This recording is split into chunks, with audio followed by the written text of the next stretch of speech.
पुन्हा प्रस्थापित करणं आणि नवीन एक प्रथा आपण सुरू केली आणि ती चांगली प्रथा होती। त्या प्रथा सुरू केल्याचं श्रेय घेण्याची संधी या माननीय मुख्यमंत्र्यांना आहे, या सरकारला आहे। त्यांनी जर ती घेतली तर अध्यक्षाचं बहुमत त्यांच्याकडे आहेच, त्यांचा अध्यक्ष होणारच आहे।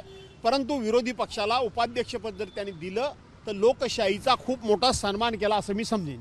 मरकटवाडीला उद्धव ठाकरे जाणार आहेत यांनी असं म्हटलं आहे की विरोधी पक्ष नेता ठरवण्यासंदर्भातले जे काही अधिकार आहेत किंवा तो जो निर्णय आहे तो विधानसभा अध्यक्षांचा असेल आणि तुम्हीही पक्षाकडून एक पत्र दिलेलं आहे की नेमकी प्रक्रिया काय आहे, नियम काय आहे। आपण अत्यंत महत्त्वाचा प्रश्न विचारलेला आहात। देवेंद्र फडणवीसांनी जरी अध्यक्षांच्याकडे बोट दाखवलं असलं तरी सुद्धा सरकारनं त्याला संमती द्यावी लागते। माझी खात्री आहे की देवेंद्र फडणवीस विरोधी पक्ष नेत्याच्या पदाला मान्यता देण्याकरता म्हणून 2 उपमुख्यमंत्र्यांसह अध्यक्षांच्याकडं की विरोधी पक्ष नेता पद तुम्ही जर जाहीर केलं तर आमची कोणतीही अडचण किंवा विरोध असणार नाही असं मनमोकळेपणे देवेंद्र फडणवीस मुख्यमंत्री या नात्यानं सांगतील असा मला विश्वास वाटतो।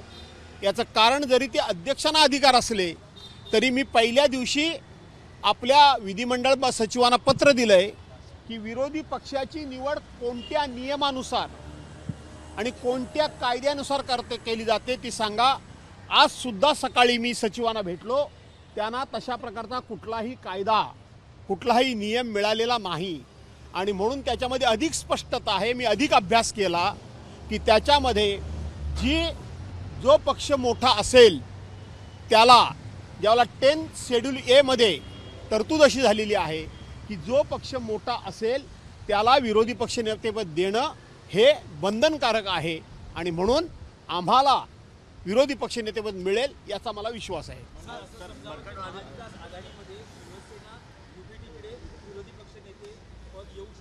असं आहे की मुळामध्ये आमचा पक्ष आत्ता मोठा आहे आणि म्हणून विरोधी पक्ष नेतेपद हे मिळेल ते शिवसेनेला मिळालं पाहिजे आणि नैसर्गिक न्यायाच्या दृष्टीने त्याच्यावर शिवसेनेचा हक्क आहे।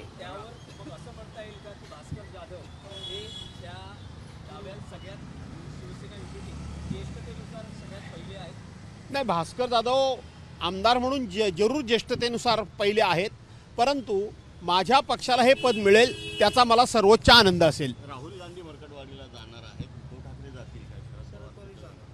असं आहे की उद्धव साहेब जातील असं मला वाटतं मरकटवाडीला, कारण शेवटी हा पाठिंबा देण्याची गरज आज संपूर्ण देश पातळीवर झालेली आहे। ज्या ज्या राज्यातल्या निवडणुका होतात त्या राज्यातली जनता, त्या राज्यातले लोक, त्या राज्यातले पत्रकार, त्या राज्यातले विचारवंत हे EVM मशीनवर शंका घेतात।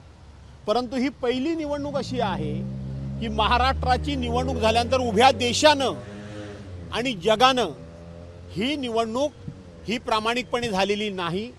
हा विजय महायुतीचा नाही तर हा विजय आहे तो EVM मशीनचा आहे। अशा पद्धतीची ओरड अख्खं जग करतंय, पुरा देश करतोय आणि म्हणून ही निवडणूक ही EVMनी जिंकलेली असल्यामुळं खऱ्या अर्थानं लोकशाही आणि खऱ्या अर्थानं संविधान याला जो धोका म्हटला जातो तो हाच आहे। त्यामुळं या संदर्भामध्ये सर्वांनी उठाव करण्याची गरज आहे। अजित पवारांची संपत्ती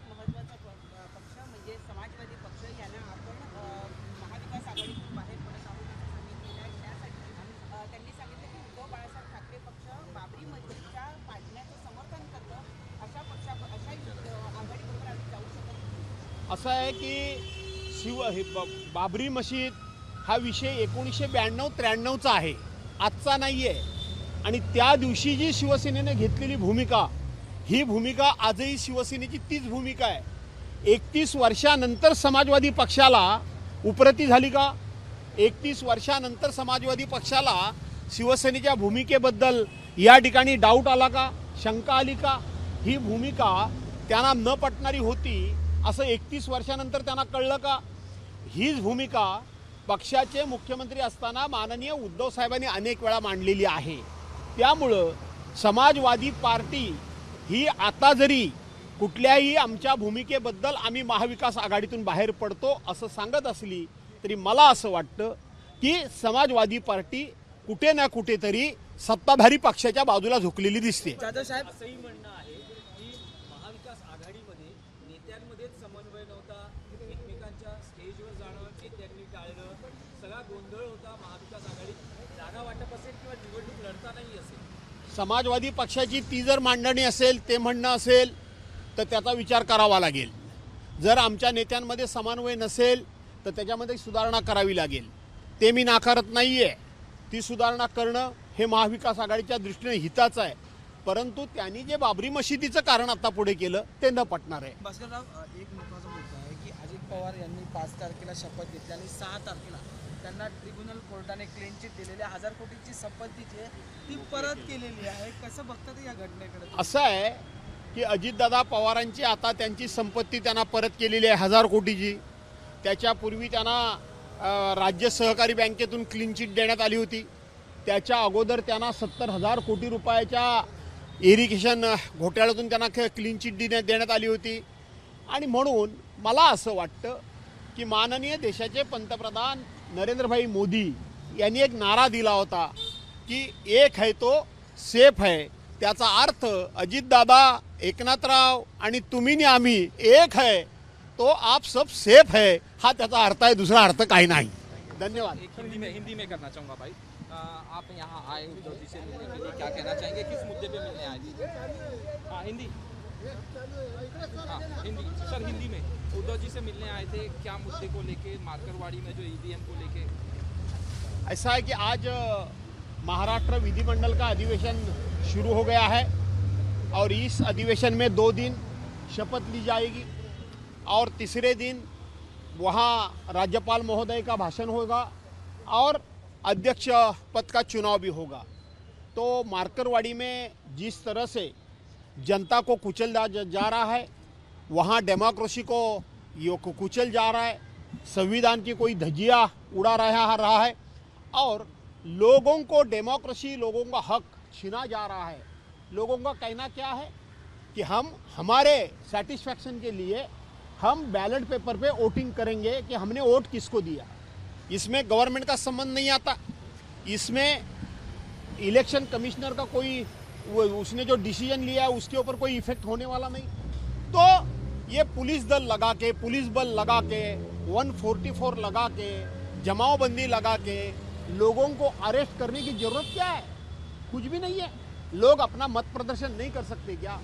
इसके खिलाफ हमने आज राष्ट्रगान के लिए हाउस में हाजिरी लगाई, लेकिन हमने गवर्नमेंट का निषेध करने के लिए, ईवीएम का निषेध करने के लिए हमने शपथ नहीं ली. कल शरद पवार जी जा रहे हैं वहाँ पे, राहुल गांधी भी जाएंगे, क्या उद्धव ठाकरे जाएंगे? जरूर जाएंगे. उद्धव साहब जरूर जाएंगे. उद्धव साहब जाने ही वाले हैं. आपको शायद परसों पर 4 दिन पहले आपने देखा, बाबा आड़ाव जैसे सीनियर लीडर, सीनियर नेता, सीनियर सिटीजन जब भूख हड़ताल पे बैठते हैं तो उनको भी जाके उद्धव साहब मिले और उनकी भूख हड़ताल उन्होंने ख़त्म कर दी. उनको पानी पिला दिया, शरबत पिला दिया. मुझे लगता है उद्धव साहब जाएंगे. अजित पवार की प्रॉपर्टी रिलीज की गई है जो अटैच थी 1000, क्या कहना चाहिए? यही कहना है कि देश के पंतप्रधान जी ने कहा था कि हम एक है तो सेफ है.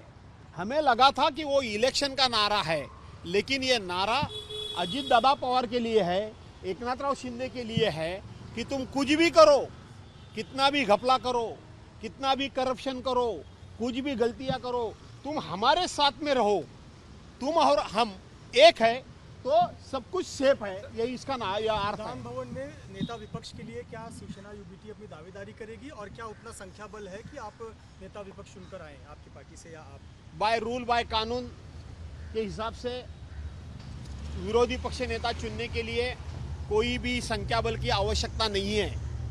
ऐसा कोई भी कानून नहीं है. पहले ही मैंने लेटर दिया है वहाँ के चीफ सेक्रेटरी जो है हमारे विधिमंडल के, उनको लेटर दिया है कि ऐसा कौन सा कानून है. आज तक उन्होंने मुझे ऐसा कोई कानून बताया नहीं.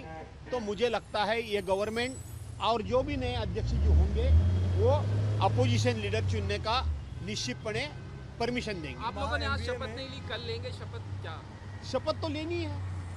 शपथ जब तक हम लोग शपथ नहीं लेंगे, हमें वैधानिक अधिकार जो होता है वो प्राप्त नहीं होते, इसीलिए हमको शपथ लेनी है। एमवीए में समाजवादी पार्टी एक घटक दल है जो एमवीए से बाहर आने की बात करे इस बात पर कि शिवसेना यूबीटी के जो नेता है वो ये पोस्टर या फिर अपना स्टेटस लगा रहे हैं कि बाबरी मस्जिद उद्धव ठाकरे गुट या शिवसैनिकों ने गिराई। उसको ऐसा है लेकर कि वो बाबरी मस्जिद वाला मसला जो है वो 1992-1993 का है। जब से शिवसेना की जो भी भूमिका है, हिंदू हृदय सम्राट शिवसेना प्रमुख माननीय बाला साहब ठाकरे जी ने उस टाइम जो भूमिका ली थी, वही शिवसेना वही भूमिका लेके शिवसेना चल रही है, चलेगी, चलती आ रही है। सर तो इसका बहाना बनाने का समाजवादी पार्टी को कोई कारण नहीं है। ये बहाना बना रहा है, मुझे लगता है कोई अलग कारण होता है, वो ये बहाना बना रहे हैं। इसमें कोई ज़्यादा मुझे लगता है कि कोई ऐसा सिरियसनेस नाही आहे। सर एकदम एक शेवटचा प्रश्न आहे की आता सुनील राऊतांनी एक ट्विट केलेलं आहे, त्यात त्यांनी म्हटलंय की मी राजीनामा द्यायला तयार आहे, कारण की मी 40 ते 50 हजाराच्या लीडनी जिंकून आलो असतो, पण मी फक्त 16 हजाराच्या लीडनी जिंकून आलो। कसं बघता ते त्या घटनेत? असं आहे की प्रत्येकाला खात्री आहे की आपण किती हजार मतांनी निवडून येणार, याची प्रत्येकाला खात्री आहे। म्हणूनच सांगतो की ही सगळी गडबड जी आहे ती ईव्हीएमची गडबड आहे।